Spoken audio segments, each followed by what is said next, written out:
वो कहते हैं ना, खुशियाँ तो बांटने से ही बढ़ती हैं, फिर चाहे खुशियाँ वो अपनी हो, बाहर की हूँ या फिर अपने किसी यार दोस्त की। सो हेलो एवरीवन, कैसे हैं आप सब लोग? होप करती हूँ आप लोग अपने घर में बहुत अच्छे होंगे। आज के व्लॉग की शुरुआत करते हैं दोपहर के 12 बजे से। मैं घर का सारा काम करके हो चुकी थी फ्री, और यहाँ पर मेरी बेटी लग गई थी मेरे हेयर स्टाइल डू करने के लिए, और वो व्लॉगिंग करने की कर रही थी मेरे साथ प्रैक्टिस। तो मैंने उसको समझाया, बेटा नहीं आप स्टडी ही करो, बट वो कहाँ ही मानने वाली, वो तो पता नहीं अपनी कौन सी ही कहानी सुनाने में लगी हुई थी। मैडम की कहानी ख़त्म ही हुई थी कि हम नहा धोकर पहुँच गए थे मेट्रो स्टेशन के लिए। सो गाइज ये सस्पेंस है, आप वीडियो में आगे बने रहिए। मैं आपको बताऊँगी आज मैं इतनी जल्दी में रेडी होकर कहाँ गई थी। पति देव को मैंने करवा दिया था एकदम नीट एंड क्लीन, शेविंग मैंने उनकी बिल्कुल करवा दी थी क्लीन।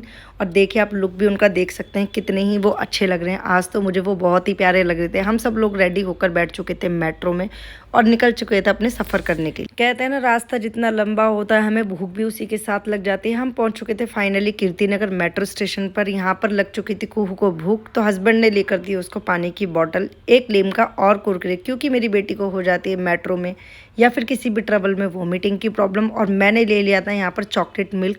फाइनली हम लोग पहुंच चुके थे अपने डेस्टिनेशन पे। रोहित आ चुका था, उसने हमें रिसीव किया और मैं पहुंच गई थी। मेरी तो हर जगह रील बननी तय। यहाँ मैं पहुंची ही थी कि चाय पी के मुझे तो लगा दिया था ड्यूटी पर। मैंने बनाए यहाँ पर सबके लिए गर्मा गर्म और क्रिस्पी आलू के पराठे, वो भी अपने हाथों के। सबने कहा मासी जी आपके हाथ के ही खाने हैं।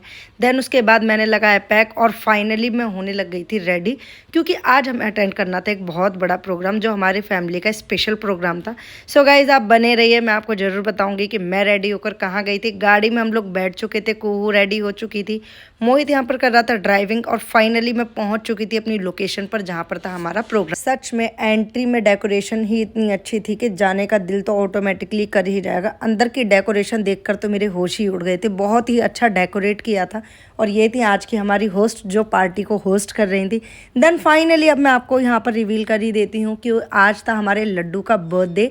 आज वो 1 साल का पूरा हो चुका है। सब लोग कर रहे थे एंजॉय, गेस्ट्स आना स्टार्ट हो चुके थे, बट मैं सबसे पहले पहुंच गई थी दी के साथ और प्रिया के साथ, क्योंकि पार्टी में वेलकम करना तो जरूरी है। एंट्री करने के बाद मुझे तो लग गई थी बहुत ज़ोरों की भूख। यहाँ लग चुका था स्टार्टर, तो मैंने स्टार्टर में से अपने मनपसंद चीज़ें लेनी स्टार्ट की, और यहाँ पर मैं फाइनली अपना स्टार्टर स्टार्ट करके ख़त्म भी कर चुकी थी और पहुँच गई थी डीजे तोड़ने के लिए। क्योंकि यहाँ पर आ चुकी थी मैं और प्रिया, यहाँ पर कर रहे थे फुल एंजॉय। और यहाँ पर हमें बहुत ही अच्छा लगा, क्योंकि काम तो कुछ था ही नहीं, तो आज हमने फुल मस्ती की और पूरा डीजे तोड़ने की कसम ही खा ली थी। यहाँ पर हमारे घर के सबसे हैंडसम जो मेहमान थे हमारे दामाद जी, वो नहीं थे, और उनके बिना तो ये खुशी अधूरी ही थी। गाइज आप ही सोचिए, जो पार्टी को होस्ट करे और वो ही पार्टी में ना हो तो थोड़ा सा तो अजीब लगता है। तो एक कमी उनकी कहीं ना कहीं मुझे बहुत खल रही थी, क्योंकि हम उनसे मिलते, उनसे बातचीत करते तो वो बात एक अलग ही होती। फाइनली यहाँ पर आ चुके थे हमारे लड्डू जी, आज उनका बर्थडे था। और भाई साहब एंट्री तो देख लो बंदे की कार में हुई, और कोई रोना नहीं, कोई डिस्टर्बेंस नहीं, कुछ नहीं, मस्ती में कार चलाते हुए बाबूजी आए। और मैंने तो अपनी लाइफ में पहला बच्चा ऐसा देखा है जो अपने फर्स्ट बर्थडे पे इतना एंजॉय कर रहा है। हमारे लक्षु के बड़े मम्मी, बड़े पापा और उसकी दादी जी, जिन्होंने बर्थडे सेलिब्रेट कराने में बहुत ज़्यादा हेल्प की। और गाइज इन लोगों ने बिल्कुल भी ऐसी कोई कमी महसूस ही नहीं होने दी कि हमारे घर के जो दामाद हैं वो यहाँ पर हैं नहीं। बहुत अच्छे से इन लोगों ने बहुत अच्छी पार्टी होस्ट की, सबका वेलकम किया बहुत अच्छे से, और सबको बहुत ही अच्छे से ट्रीट किया।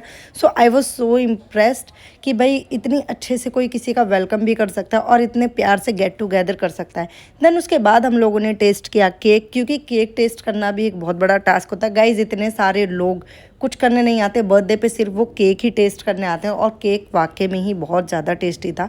सबने केक एक एक करके टेस्ट किया। और यहाँ पर लड्डू महाराज को देखिए, वो गोदी में बैठ गए, मतलब इस बच्चे को कोई मतलब नहीं है। फाइनली हस्बैंड लेकर आ चुके थे खाना, हम दोनों ने एक दूसरे के साथ खाना खाया, और मैं हस्बैंड को लेकर पहुँच चुकी थी डे पर, और हमने फुल मस्ती के साथ डांस किया। यहाँ पर सब लोग ही इकट्ठा हो चुके थे, आरती भी आ चुकी थी। देन उसके बाद हम लोग बहुत थक चुके थे, पार्टी फिनिश हो चुकी थी गाइज। उसके बाद हम लोग पहुँचे घर, और यहाँ पर मैं बैठ चुकी थी, जिम्मेदारी ये मेरी थी। मैंने एक एक करके सभी गिफ्ट्स को ओपन किया। और गाइज ये वाला जो ट्रैक सूट था ना रेड कलर का, ये तो मुझे बहुत ही अच्छा लगा। और सभी गिफ्टों को मैंने एक एक करके ओपन किया, और मैंने भाई सबको दिखाया कि क्या क्या गिफ्ट आया। देखो गिफ्ट्स तो सब अपनी अपनी इच्छा से देते हैं, अपनी अपनी खुशी से देते हैं। मेन चीज़ ये होती है कि आज हमारे बच्चे को सबकी ब्लेसिंग्स मिली, सबका आशीर्वाद मिला, और मोस्ट इम्पॉर्टेंट थिंग यही होती है। देन उसके बाद मुझे सबसे ज़्यादा जो पसंद आया, जो एजुकेशन से रिलेटेड होती है ना चीज़ें, वो मुझे बहुत ज़्यादा पसंद होती है। मैं वही प्रेफर करती हूँ, और वही मैं ज़्यादातर अपनी बेटी के लिए भी लाती हूँ। देन ये स्टडी टेबल था, इसमें स्नैक एंड लैडर का गेम था, लूडो थी, बहुत सारी चीज़ थी और इसमें काउंटिंग्स वगैरह थी जो बच्चा इंजॉय करते करते इस पर कुछ फास्ट फूड भी ले सकता है, बैठ भी सकता है और मतलब अपनी कोई भी प्ले एक्टिविटी कर सकता है। देन उसके बाद ये बहुत ही प्यारा सा रेड कलर का टेडी था जो कि मुझे बहुत प्यारा लगा और इसको मैंने किस भी किया बिकॉज आई लव टेडीज़। देन उसके बाद फाइनली बारी आ चुकी थी भाई ये सबसे बड़े वाले गिफ्ट की, जो कि दिया था बच्चे की बड़ी नानी जी ने। जी हाँ, ये सेक्टर 21 से आया था, दी इसको लेकर आई थी। मैंने कहा चलो भाई इसको तो खोलने की बारी मेरी ही थी। ये थी पुश राइडर किड्स कार, जो कि थोड़ा सा पुश करो और इसमें म्यूज़िक वगैरह बहुत अच्छा था। क्वालिटी वाइज भी गाइस बहुत ही अच्छी थी। हम लोग हो चुके थे रात को बहुत लेट और फॉग बहुत ज़्यादा था, तो इसलिए हम लोगों ने प्लान किया आज हम रात स्टे करेंगे यहीं पर लड्डू के घर पर। तो सारे ही गिफ्ट्स को मैंने ओपन किया। देन उसके बाद भाई ड्यूटी मेरी यही लगा दी कि अब इन सब चीज़ों को सेट करके भी आपको ही रखना है। सो मैंने कहा इट्स ओके। यहाँ पर मैंने बनवाई चाय वगैरह पी के लड्डू को खिलाकर और हम निकल चुके थे ब्लैंकेट डिस्ट्रीब्यूट करने के लिए, जो कि बच्चे को आशीर्वाद मिलने का ये भी एक जरिया था। सभी लोगों को ब्लैंकेट डिस्ट्रीब्यूट किया और मुझे तो अपने मन में एक अच्छी सी ही शांति मिल रही थी। इन लोगों की हालत देखकर मुझे बहुत ज़्यादा फील हुआ कि हम लोग कितने अच्छे से रह रहे हैं। गाइज लाइफ में हर तरीके के लोग हैं, जो बहुत अच्छे से भी रहते हैं, बहुत दुखी भी रहते हैं। देन उसके बाद हम लोग घर पहुँचे। रेस्ट करने के बाद मॉर्निंग में हम लोग निकल चुके थे घर के लिए मेट्रो से, जो कि बहुत ईजीली हम लोग पहुँच गए थे। हस्बैंड को जाना था office. So guys like share subscribe to my channel, और जो लोग नए हैं वो लाइक करना ना भूले। Bye bye, see you to the next vlog. और अपना प्यार ऐसे ही मुझे देते रहे। मिलते हैं अगले व्लॉग में। Bye bye.